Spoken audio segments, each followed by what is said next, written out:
game is on.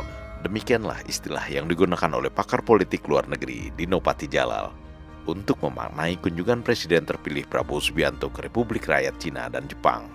Beberapa saat setelah Komisi Pemilihan Umum atau KPU mengumumkan kemenangan Prabowo Gibran sebagai Presiden dan Wakil Presiden terpilih pada Pilpres 2024. Dino Patijalal yang pernah menjadi Duta Besar RI untuk Amerika Serikat dan mantan Wakil Menteri Luar Negeri pada era pemerintahan Presiden Susilo Bambang Yudhoyono atau SBY itu mengemukakan bahwa kunjungan Prabowo ke Cina dan Jepang tidak bisa diukur dari kerjasama yang dihasilkan, tetapi lebih pada sinyal-sinyal tersirat yang diperlihatkan Presiden Cina Xi Jinping, Perdana Menteri Jepang Fumio Kishida, dan Presiden terpilih Prabowo Subianto.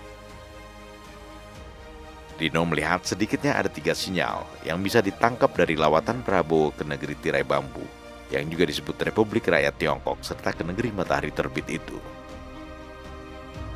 Sinyal pertama, Presiden Xi Jinping melakukan diplomasi proaktif untuk merangkul Prabowo Subianto. Dalam undangan yang disampaikan pemerintah Cina, Prabowo disebut sebagai Presiden terpilih dan Ketua Umum Partai Gerindra. Selain untuk menegaskan penghargaan dan pengakuannya atas keterpilihan Prabowo Subianto pada Pilpres 2024, pemerintah Cina juga ingin menunjukkan kepada negara-negara saingannya bahwa Cina mempunyai hubungan khusus dengan Indonesia sebagai negara terbesar di Asia Tenggara. Dan Asia Tenggara merupakan teater yang paling dekat dengan Cina dalam kancah perpolitikan internasional. Republik Rakyat Tiongkok, menurut Dino, mempunyai kekhawatiran atas hubungan Filipina dengan Amerika Serikat yang semakin dekat dan cenderung mulai meninggalkan Cina.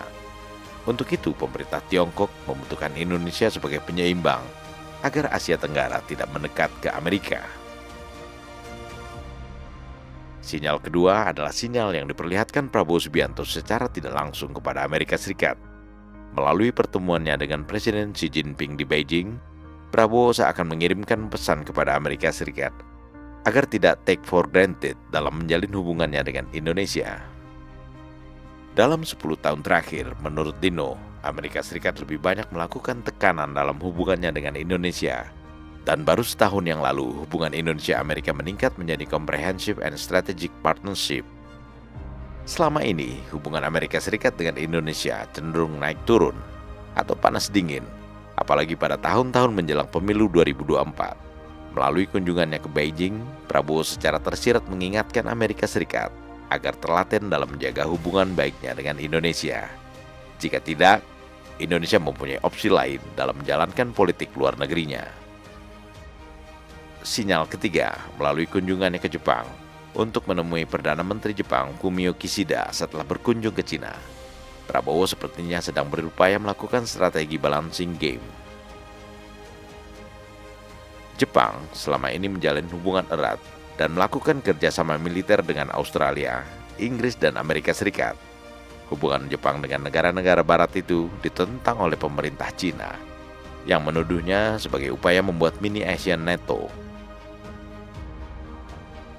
Dengan kunjungannya ke Beijing dan Tokyo, Prabowo mengisyaratkan bahwa pihaknya bisa bermain di kedua lini, sekaligus mengupayakan keseimbangan di antara kedua negara besar di Asia tersebut.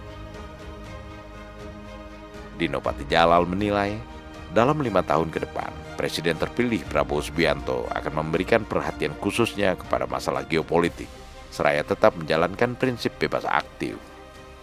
Namun, Dino mengingatkan bahwa politik luar negeri adalah prinsip, bukan strategi, karena setiap presiden mempunyai strateginya masing-masing dalam menjalankan politik luar negerinya, yang mungkin saja berbeda dengan strategi politik luar negeri yang telah dilakukan presiden sebelumnya.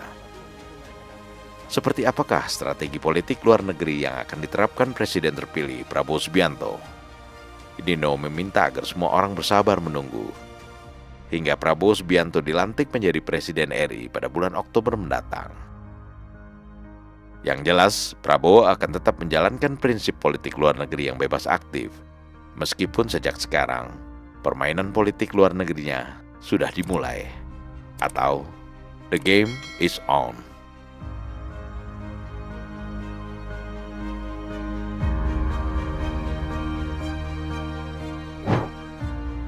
Prabowo Gibran men of our time.